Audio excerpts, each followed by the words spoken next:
Greetings, students. Bookmark this video. It's going to help you on Chapter 5 and the final project in this very course. With no further ado, let me share my screen. Let's talk about the journey of templates.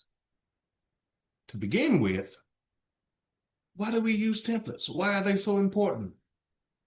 They play a role in our everyday lives because templates allow us to come with a nice, clean design, a clean layout, simple structure on a website without having to write all the code from scratch. The thing you have to do, though, as it relates to templates is bring your content, existing content, from one website to another, certain code to another. The biggest part of the journey, though, is applying the template and getting the template to work within your website structure. So let's take the website that we've been building throughout this course, and let's see if we can apply one of the templates that are free to our design as we're asking you to do in this particular course. So this lecture guide is Dr. T's Guide to Applying Templates to Existing Content on HTML5. How do we take a template and apply it to existing content? For this example, I want to use a paradigm shift template. It's a template there from the HTML5up.net website. What they do is give you this content and allow you to kind of see how it should look. Now, take all this with a grain of salt because we are likely going to have to provide images to fill in. But I like this because it's just one full page that will allow me to bring different sections together to form the website that I'm seeking to do. And of course, I love that green design as well. And so I'm going to download this guy. They typically want you to download it as a zip. I'm going to just take that as is. Let's call it, in fact, I'm just going to call it template, rename it, template.zip. Now, the biggest part of that journey is that once you have downloaded it, you need to extract the contents of that zip file. We need to extract all.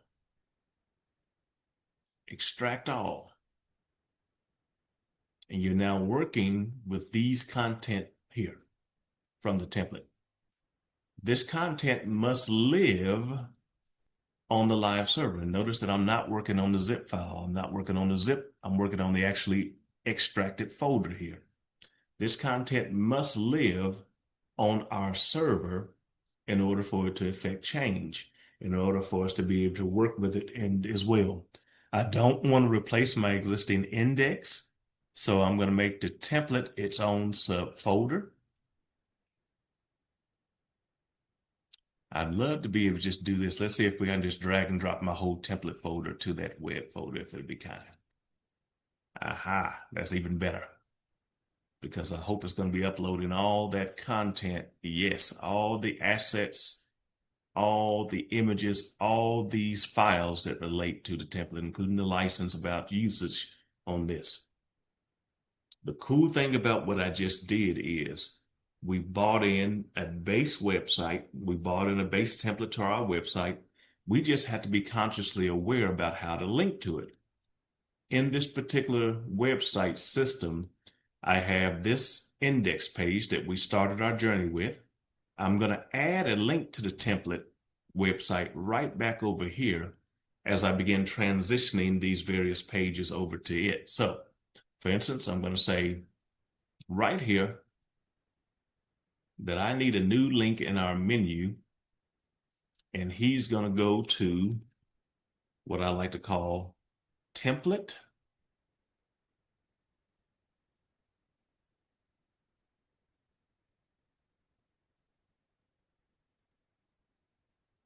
Template pages for a final project, and he's in a subfolder consciously. That subfolder is called template, and there's an index.html in that folder for our purposes. if I did my job right, when I go to this template pages, it should link to that base content for us to work with. Woohoo, that's pretty good. Surprising and wonderful. They even have a lot of those kind of base images for us to work with. What I've done here, I've made it to where I'm not having to reinvent the wheel. I'm not having to go back and do all this content over on my own. I have a base design that I like. I do now have to go in and change these defaults. So this getting in touch section is a great place to go put one of the forms that we've created in this class. I think back in chapter 10, we were doing forms. Could be chapter 9.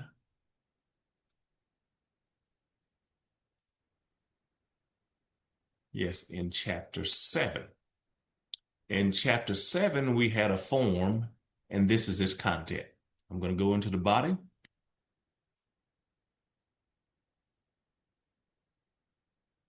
Starting just at the body. Not going to worry about the script and everything right now. And I'm going to take all that body content, the form in particular, forms, and I'm going to attempt to move them over to that paradigm shift. Notice that this is a one-page system, and you just really have to go find those individual sections. All right. The section I'm looking for is the one related to forms. In the paradigm shift, they call that particular section Get in Touch. It's the contact us portion. And I'm getting ready to find the Get in Touch portion.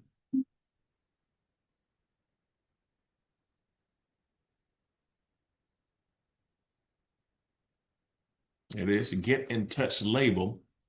And it's within that I'm going to replace their form. I don't want their base form. I want to bring in my form. Just being very, very careful not to delete too much.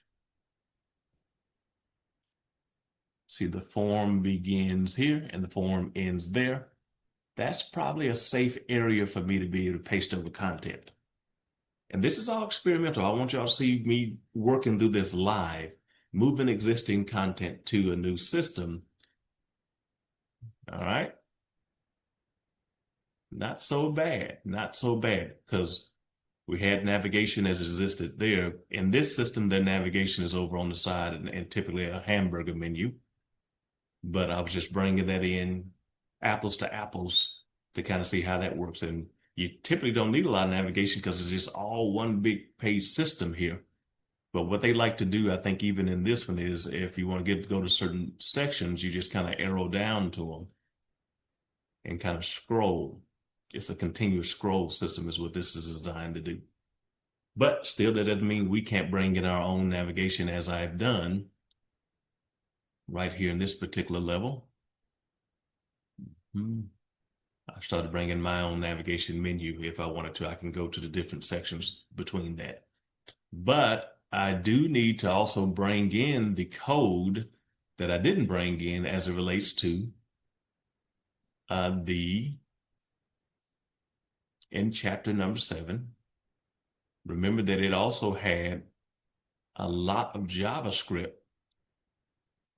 and a lot of cascading style sheets, particularly related to our forms, that I wanted to bring in and emphasize. Ideally, I should put this in the style sheet as it relates to these assets. There's probably a CSS, a CSS for this. The main.css probably wants to translate that. But for now, I'm going to move everything to the index.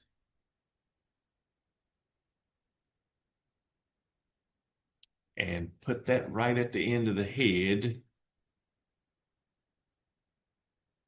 I know that if I did my job right, I know that when I test this form, that it starts to look pretty good, like it's starting to do. And it's good at reinforcing our messages like we did. We said, for instance, a zip code needed to be a certain amount of digits. Is it reinforcing our validation? Does our JavaScript come up once we get a success message? That's also important. Aha, get form submitted successfully. That's the behavior that we wanted. It was submitting unto itself. And we also had that post form from back in the day. Let's see if this works for us. Post form submitted successfully. So what you see me doing here, folks, is translating existing code into this system. I want you to delete this placeholder content and put in your own content. Bring in these sections, delete sections if you don't need them. I might, for instance, say, you know what, I don't want let's go look at it here visually. I may not want this magna sed nullum section. I may want to kind of delete and remove that out altogether. The miracle of computing is understanding how these sections come together and what you can do to remove them. So this whole section is called first here. And if I didn't want that, I could come in here and say, bye. I don't want first, it's gone. And through the miracle of computing, that whole section would be removed for the purposes of this document. So this is customization. This is your experience. You're going through and you're seeking to understand these templates. You're seeking to understand how this all comes together. And in that understanding, you're seeking to find out how to modify these placeholder texts to become the website that you want it to be. And eventually you're going to translate your entire projects, all the assignments from assignment 0 all the way up through assignment 5 to become the final project of this course. Added advantage, a template has made it easier for you to have a base looking cool design for that work. Make sure that you understand the HTML, but also open the cascading style sheets and understand how those are working. Know that you can add to this. For instance, you can take that cascading style sheet work that I had done, the cascading style sheet work that I had done inside the system, and you can work to bring it forth in this guy. So I can just scroll this all the way down, and I can say, you know what? I don't want an internal style sheet. I want to bring all these style sheet rules, okay, for that page. I want to go ahead and bring them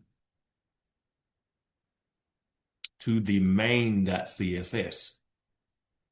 Keep the JavaScript on the page. The style is best manifest in the main.css like it's doing there. Take that and paste it right down at the bottom. Okay, and let's just see what it did to change things. What you have is a much more maintainable template now, where you've taken that code and put it over there. And there will be some collisions, but it's not making any effect on the form that's broken. I just kind of test it again. But put some extra in there, see if it gets mad. Yeah, it should. Okay. Yay. So I have the same look of the website, but it's a much more maintainable system because rather than embedding all that external style sheet code in the page, we made it, I should say, add an external style sheet rather than internal for maintainability. Perfectly acceptable to keep the JavaScript here on the page itself and to add more JavaScript as necessary to accomplish our task thereof. But your goal is to study the different nuances of these templates, and every template is different. Then seek to change and add sections from your existing content to make it look good, to make things come together. That is your challenge. That is your goal. As you take chances, make mistakes, and get messy in this course. But wow, how fun it is to be able to have a template to make our lives easier. If you go through this lesson section by section all the way, it will tell you how to really do some of the things to really make the template look good. So more tips on working with the sections, working with images in sections, and final takeaways we have in the lesson plan there posted for you online. But I wanted to give you a quick video to show you my process. And thankfully, it went fairly smoothly. But sometimes you just have to keep working till you solve it. Follow my best practices here. You will be able to apply templates in your everyday life. Thank you for your kind time and attention. I look forward to seeing the great works that you produce, from taking your content that you've already done, adding wow factor to it with existing templates, having fun through the validation process, and learning to be the web development professionals of the future. Thank you for your kind time and attention. We'll pick up some things in other videos. Dr. T, signing off for now. Goodbye.